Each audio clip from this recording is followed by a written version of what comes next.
You're listening to Art Destinations, a fortnightly podcast exploring how islands shape imagination.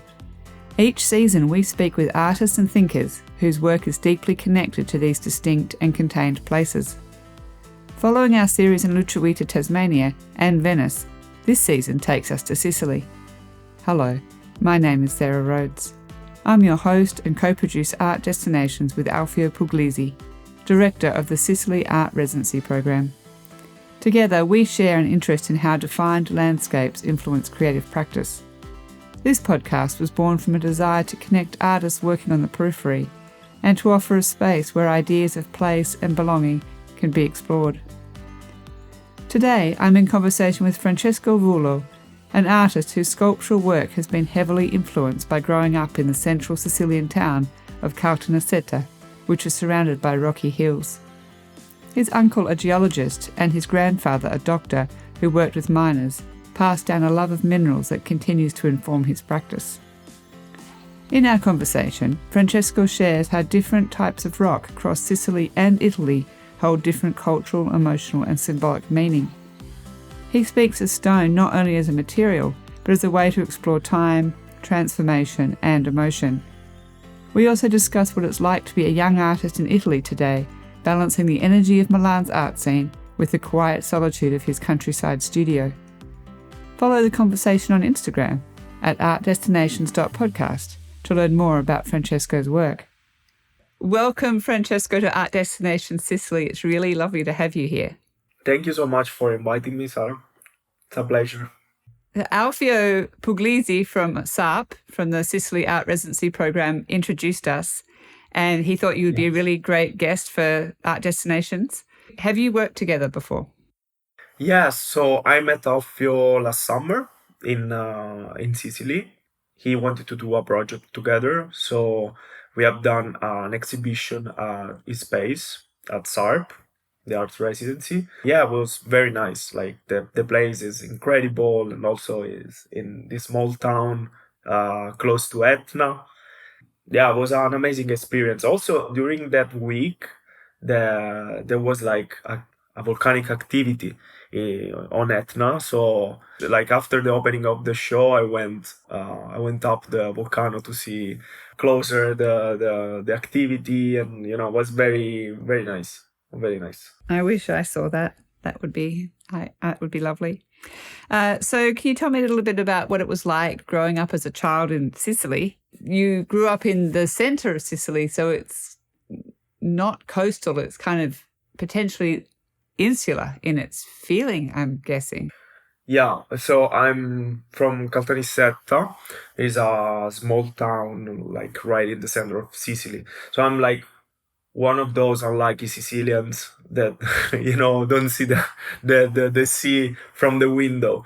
But actually, it's a beautiful place because the city has a very close relationship with the landscape that is mostly made of hills. And when you go out of the town, you have these, huge white spaces and colors. Like it's beautiful. You see all these hills that during spring have, or during summer, they have beautiful colors. You can start like seeing them when you drive from Catania, or like when you arrive to the airport in Sicily. Like in Catania, you drive to go to Caltanissetta. You like on the highway, you see these incredible hills with amazing colors. It's so nice. And the area, you can find mostly limestone rocks. So when you go outside the city, you can find also a lot of these huge limestone rocks. They are kind of monoliths. And then we have another famous kind of stone. It's like a calcareous stone. It's called Sabbucina stone because it has this grainy texture, like sandy texture. The area where it's extracted is called Sabbucina, that came from sabbia, that in Italian means sand, and it's used a lot in the architecture of my hometown. Like you can see it in architectural elements or the walls or some sculptures, ornaments, and yeah, that is very very common. And actually, I never worked with that kind of stone, but yeah, maybe at some point I'm gonna do something. But the city still has a very deep relationship with minerals and stone in general, and you can see that because like every year in November in Caltanissetta there is this very famous and international fair about minerals, where people from like all over the world came to trade or sell minerals, fossils.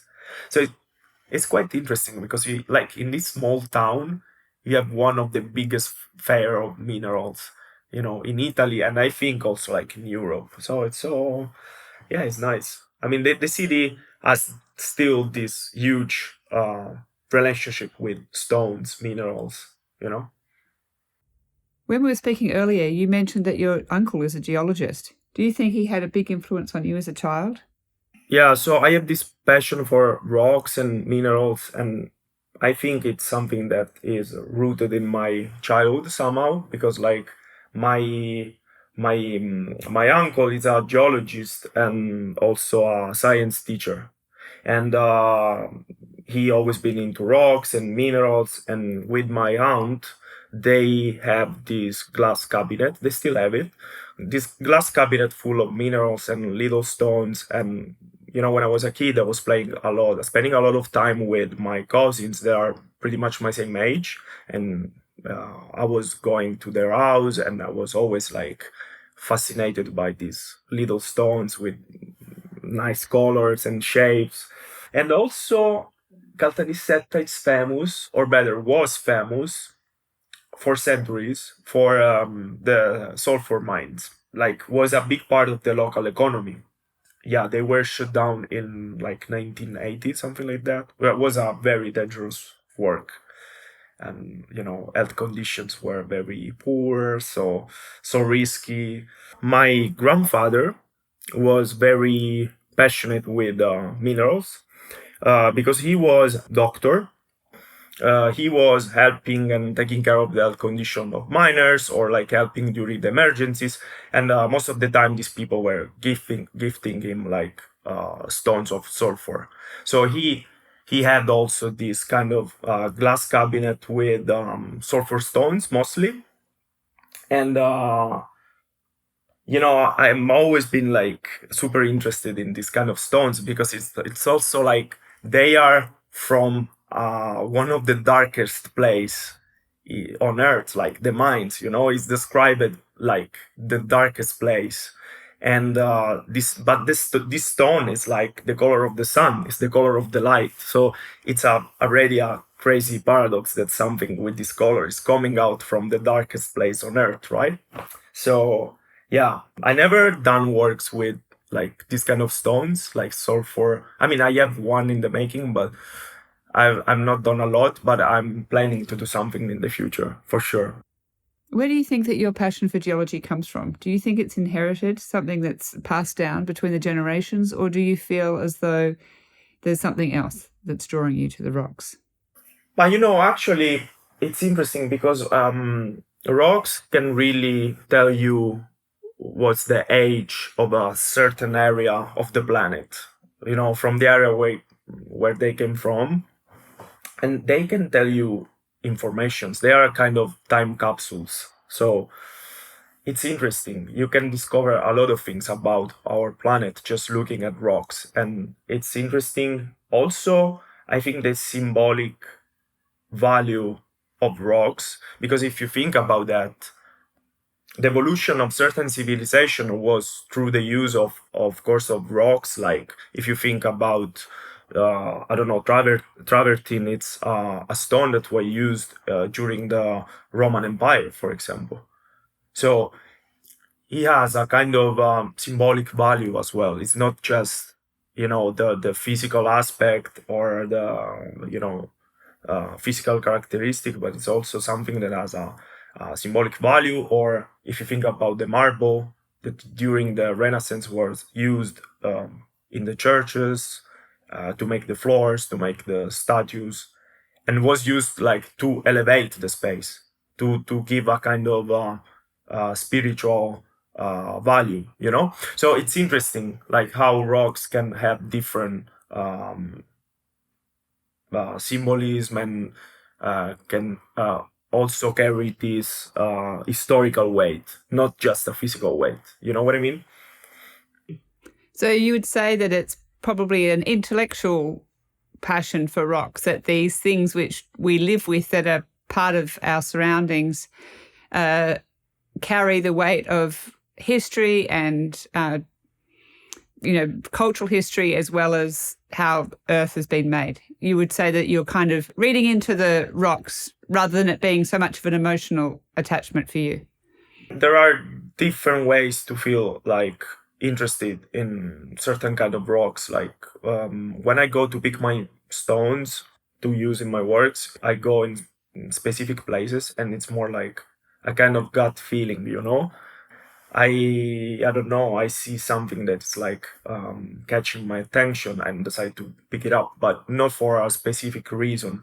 Most of the time, it's like a gut feeling. It's like I see certain type of texture or color. So it really depends. I work a lot. Like I pay a lot of attention to the material I use in my works, so they can carry just an historical value, or could be more for the shape or the color and the texture. So yeah, it really depends on what I want to, what kind of story I want to tell with my work, with a specific work. You're bringing together unrelated objects. You're marrying the artificial with the natural, solid and the fragile to create these new meanings. So how are you navigating this? What are you looking for? Most of the time, I like to put a timeless element in dialogue with an ephemeral object to tell a new story. So it's like creating this dialogue between something that is on this planet from millions of years and something that was created by a human being. So something that was created for a specific reason, like satisfy a need or to simplify daily life, basically. So I put these two elements in relationship to create a kind of narration, a new narration, and tell a new story. For example, I have this series of works that's called environmental alterations, where I create these totems made out of stainless steel, and you have these stones tied up to the totem with these plastic bands.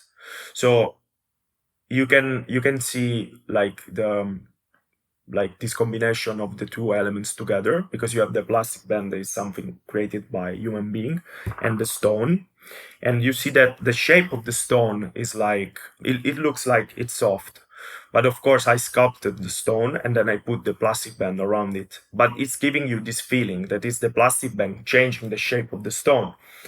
And of course, you know that rocks, to change their shape, takes 1,000 years of erosion by the wind, by the water.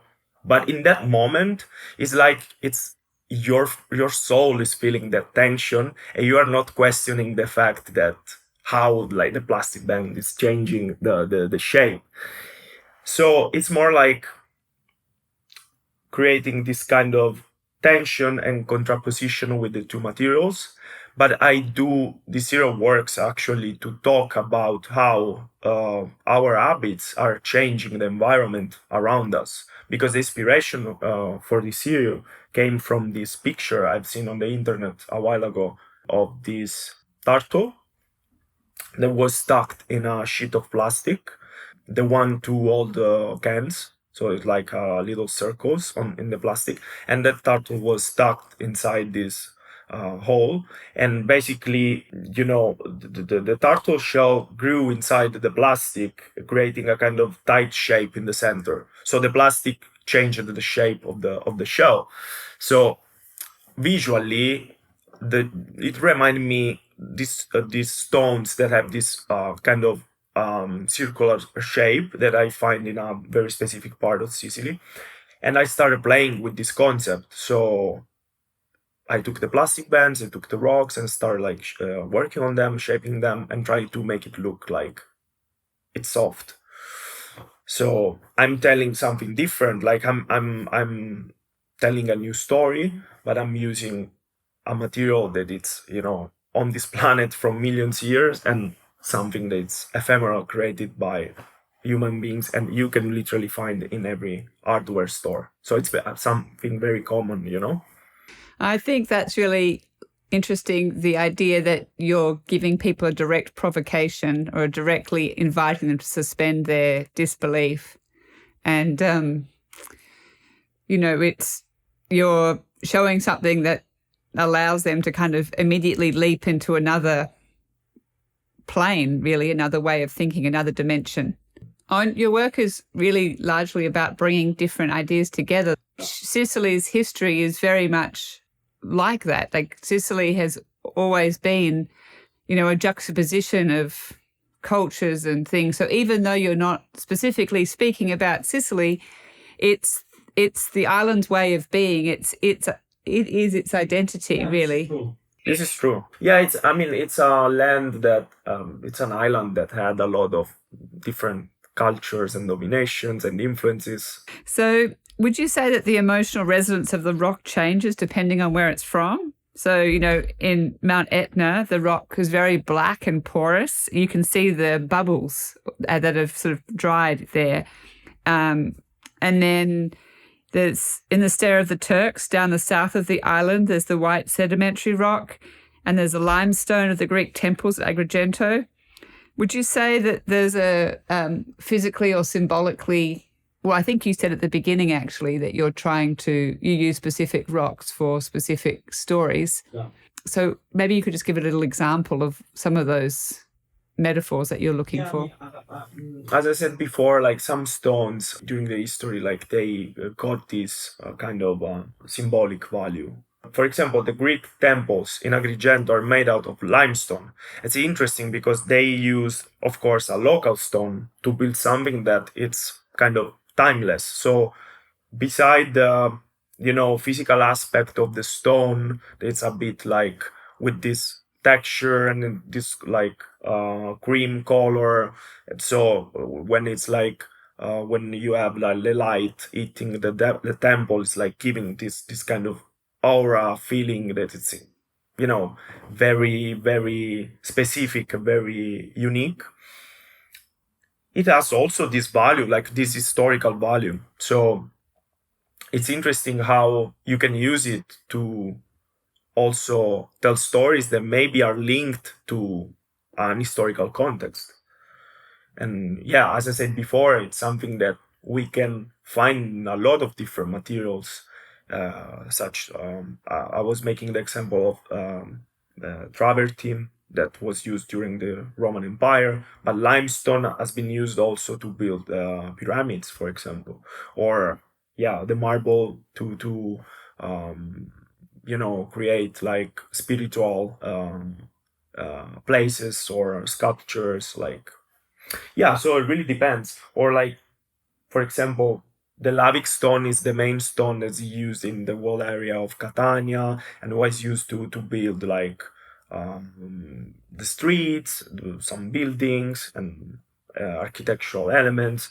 So it's interesting to see how some stones like have this kind of role in the development of civilization somehow, I thought it was interesting when I went to Lingua Glossa and, it's built, a lot of the foundations are built on the lava, the black lava flow.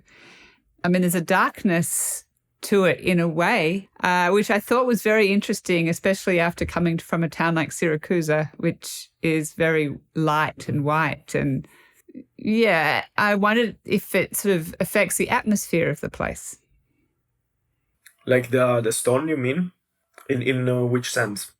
Well, just the color even, and the feeling of it.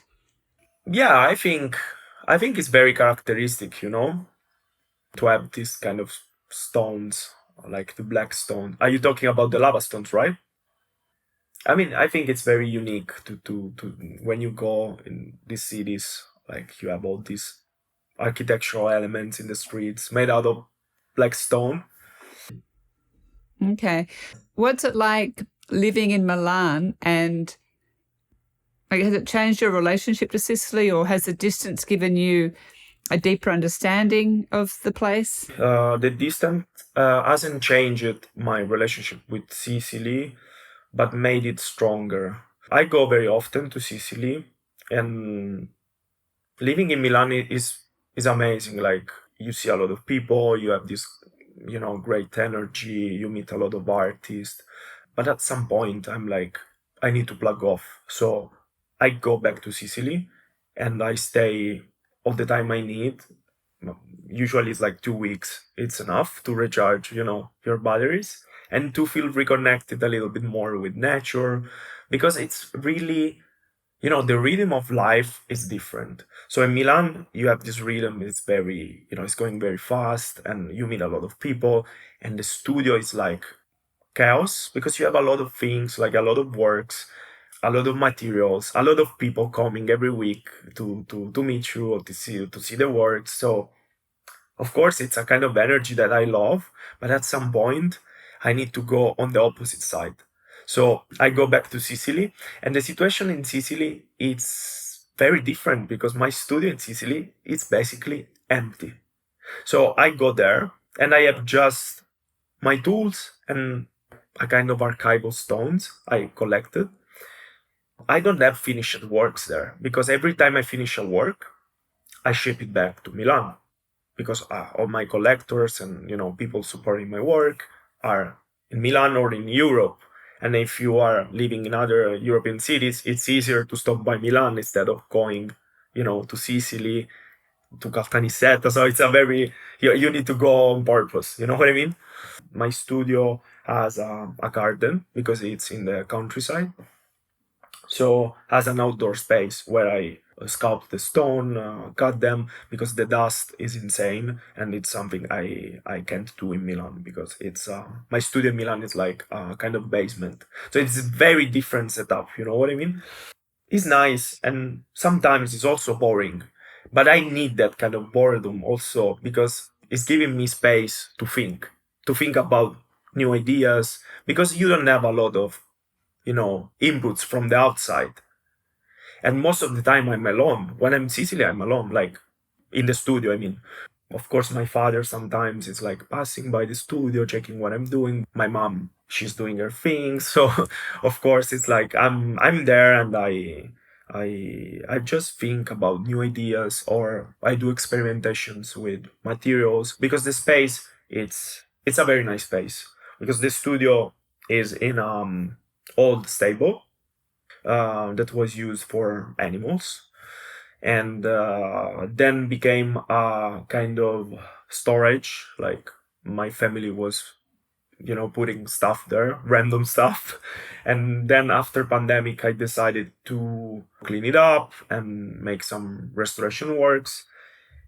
And yeah, I love the space. It's very very nice. I like this balance between the two realities, and it's really helpful for me to also to have, like, to refresh my mind. Yeah, I think that sounds very special, very lucky. I think you probably need the Milan to keep as you said, to keep the clients, happy, and to be doing the networking. And you maybe wouldn't be able to do what you're doing if you were just in your studio. It's a balance. It's you need to put both things in. Yeah, you need both things. Yeah. When you're in Milan, you said that you're working in the basement, so you can't cut the rocks and make that much dust. If you had a project, do you go outside of Milan to work on that, or you're only really working on those bigger projects in Sicily? Depending on what kind of stone you need to work with, because sometimes, like, if it's marble or if it's like onyx, and depending on the type of work you need to do, you can also go to Tuscany, for example, and work there. Like, there are some workshops. I did this workshop to learn how to carve marble using like hammer, chisel, a hammer, like it was the summer of 2023. So I went to this workshop and I worked there for 3 weeks. And of course, like if you need to do some specific production, like using marble, like white marble or other kind of stones from that area, you can go there and like you pay a kind of rent and you work from there, So it really depends on the type of work you need to do. When I work with like lavic stones or the beach stones, like the rounded ones, usually I do everything in Sicily. Yeah. In Milan, I work mostly on found objects because part of my research as an artist is also based on the use of common objects, waste materials. For that part of production, usually I do everything in Milan. So that's a really lovely segue, actually, learning from the artisans in the workshop in Tuscany how to make the sculptures. So, living as a young contemporary artist in Italy under the guidance, essentially, of some of the world's greatest sculptors. And what is that experience like? I feel like, of course, to live in a country and to be born in a country that has such a big artistic background. Of course, it's so inspiring, and you are surrounded by art and history all the time. It's literally incredible. I think it's pretty unique, but I don't feel the pressure of this background. You know what I mean? Like you decide how much you want to engage with it, or just doing your own thing. I, of course, try to do my own things. I have some references from the past. For example, one Italian movement that really inspired me, it's the Arte Povera movement, for obvious reasons, because they were using a lot of raw materials and they were using like natural elements. So I'm talking about like Giovanni Anselmo or Giuseppe Pennone. So these artists became famous for using this kind of materials, but they were more focused on the process than on the final result. In my case, I really care about the final form of the work. So I took inspiration from some of them for the use of the natural materials, but at the same time, for me, the final form of a work is very important because I need to give value to the meaning behind the work. So it's like you need to have these two elements combined together and, matching perfectly. So I really care about how you use the material, how is going to be the final, the final form of the work. And yeah, I really focused on details. Italy gives you a lot of different inspirations, like culturally, historically, but of course you decide how much you want to put them in your work. I don't think it's something that should be scary for you. You just know that there is this background and it's amazing, like worldwide. Yeah, you just take what do you like from it. You don't need to feel like that kind of pressure that I need to be the next Michelangelo. No, like you know what I mean. But maybe that education that you have becomes part of you early on, and so it's a really strong foundation to build on, even if you don't want to be following in their footsteps. I mean, to have that education is a huge privilege that not many art students even have in other countries. That's true, and you have a kind of education to recognize the beauty of things, and so that's true. So thank you so much, Francesco. That was a really lovely conversation. I really appreciate it. Yeah, Sarah, thank you so much for inviting me. It was for me a big honor to be able to talk about Sicily, my roots, and the place where I came from. I really care about it, so thank you. Thank you for listening to this conversation with Francesco Vullo. Be reminded about the next episode of Art Destination Sicily by subscribing to our fortnightly newsletter on our website artdestinations.org. I'm your host, Sarah Rhodes. Ciao for now.